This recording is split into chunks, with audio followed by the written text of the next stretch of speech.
December 31 నుంచి జనవరి 4వ తేదీ వరకు పక్క రాష్ట్రం ఆంధ్రప్రదేశ్లో విశాఖపట్నంలో జరుగుతూ ఉన్నాయి. దానికంటే ముందు అన్ని రాష్ట్రాల మహాసభలు జరగాలి. దాంట్లో భాగంగా తెలంగాణ రాష్ట్ర మహాసభలు డిసెంబర్ 7, 8, 9 తేదీలో మెదక్ జిల్లాలో పట్టణంలో జరుగుతూ ఉన్నాయి. ఈరోజు మన జిల్లా మహాసభ జరుగుతూ ఉన్నాయంటే దానికంటే ముందే మన మహాసభ జరుపుకోవాలి. కాబట్టి ఈ జిల్లా మహాసభ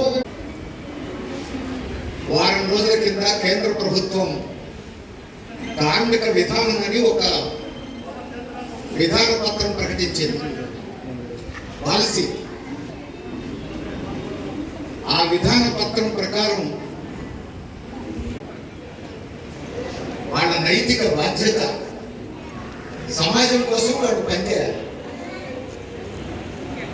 ఏ ధర్మం ప్రకారం వీళ్ళు పనిచేయాలి అని అంటే మనుధర్మశాస్త్రం ప్రకారం పనిచేయాలి అని చెప్పింది ప్రభుత్వం. చెప్తున్నది మనుధర్మశాస్త్రం ఏం చెప్తున్నది? సమాజంలో కులాలు ఇట్లనే ఉండాలి, కులాలు ఇట్లనే కొనసాగాలట. దళితులు వెనుకబడిన తరగతుల్లో ఉన్న వాళ్ళందరూ చాకరీ చేయాలట. వాళ్ళు చాకరీ చేయడం కోసమే పుట్టిందట. అందుకని పని చేయడం, శ్రమ చేయడం వీళ్ళ ధర్మం అని చెప్తున్నాడు. కానీ ఈ సమాజం కోసం ఉత్పత్తి చేయడం, కార్మికులకు న్యాయమైన వేతనాన్ని ఇవ్వడం యజమానుల ధర్మం అని మాత్రం ఎక్కడ చెప్తలేడు. యజమానుల బాధ్యత అని మాత్రం ఎక్కడ చెప్తలేడు. అంటే ఎప్పుడో పాతకాలం నాటి మనుధర్మ శాస్త్రం ప్రకారం కులాలను, మతాలను, కులపరమైన విభజనలను, కుల వివక్షను ఇచ్చేటువంటి పద్ధతిని ఈరోజు మోడీ ప్రభుత్వం అధికారికంగా ప్రకటిస్తున్నది. గుర్తుపెట్టుకోండి. ఇప్పటిదాకా వాళ్ళ పార్టీ విధానంగా చెప్పేటోళ్ళు ఏం చెప్పకుండానే ప్రభుత్వం కొన్ని నిర్ణయాలు చేస్తుండేది. కానీ ఇప్పుడు అధికారయుతంగానే అధికారిక పత్రం ప్రకటించింది మోడీ ప్రభుత్వం. అంతేకాదు,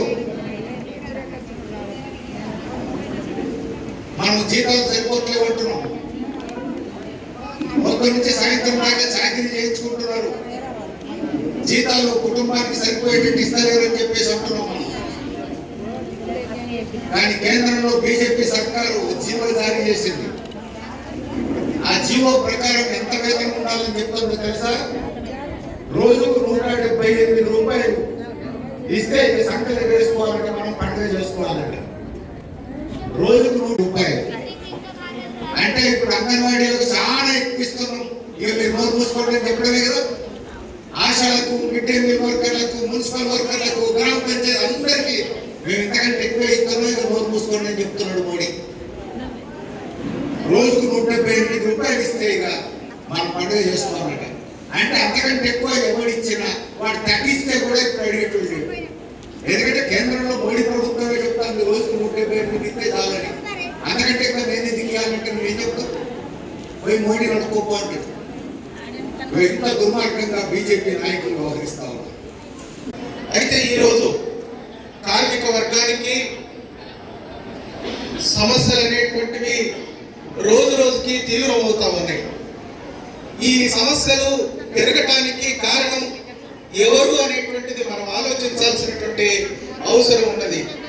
ప్రధానంగా ఈరోజు ఇక్కడ వచ్చినటువంటి అనేక మంది స్కీమ్ వర్కర్లు, అసంఘటిత కార్మికులు ఈరోజు కనీస వేతనాలు అమలు కాక, ఏ రకమైనటువంటి ఉద్యోగ భద్రత లేక, కార్మిక చట్టాలు అమలు కాక, ఈరోజు సరిపడా వేతనాలు లేక ఆర్థిక ఇబ్బందులతోటి సతమతమవుతున్నటువంటి పరిస్థితులు మనం చూస్తూ ఉన్నాం.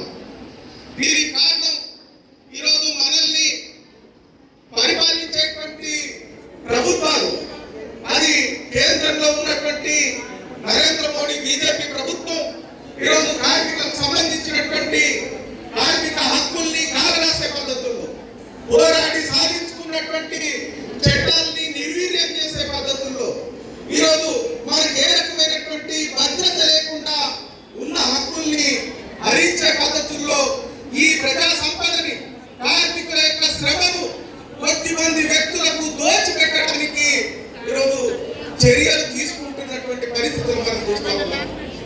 కనీస వేతనం ఈరోజు ఉన్నటువంటి ధరలకు అనుగుణంగా 26,000 రూపాయలు ఉంటే తప్ప కుటుంబాలు గడవలేనటువంటి పరిస్థితి ఉంది అనేటువంటిది ఒకవైపు చెప్తా ఉంటే, నరేంద్ర మోడీ ప్రభుత్వం రోజుకు 170 రూపాయలు ఇస్తే సరిపోతుంది, ఆ కుటుంబాలు చల్లగా బతుకుతాయి అనేటువంటి ఆలోచనతో ఉన్నారు అంటే, ఈ కార్మిక వర్గం పట్ల ప్రభుత్వానికి ఏ రకమైనటువంటి చిత్తశుద్ధుల్లో అర్థం చేసుకోవాల్సినటువంటి అవసరం ఉన్నది.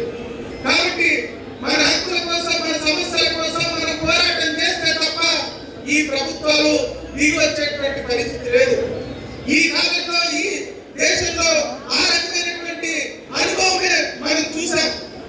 సంవత్సరంకు పైగా రైతులు, ఆ రైతులకు సంబంధించినటువంటి చట్టాలని మారుస్తూ నరేంద్ర మోడీ ప్రభుత్వం నిర్ణయం తీసుకుంటే, సంవత్సరంకు పైగా చలనక, ఎండనక, వాననక రైతులు ఢిల్లీ సరిహద్దుల్లో పోరాటం చేస్తే 780 మంది పైగా రైతాంగ ప్రాణాలు కోల్పోయినా వెనక్కి తగ్గకపోతే, 56 ఇంచుల ఛాతీ ఉన్నటువంటి నరేంద్ర మోడీ ఎవరి మాట వినడు, ఈ విశ్వగురువు తాను అనుకున్నదే చేస్తాడు అనే ప్రచారం చేసేటువంటి వ్యక్తులకి రైతులు నువ్వు 56 ఇంచులున్నా 90 ఇంచులున్నా మా ముందు బలాదూర్ అనేటువంటి పద్ధతుల్లో పోరాటం చేస్తే తప్పైందని చెప్పలేసుకొని తాను చేసినటువంటి చట్టాన్ని వెనక్కి తీసుకున్నటువంటి చరిత్ర ఈ దేశంలో ఉన్నటువంటి ప్రజలకున్నది, రైతులకున్నది అనేటువంటిది మనం గుర్తుంచుకోవాల్సినటువంటి అవసరం ఉన్నది.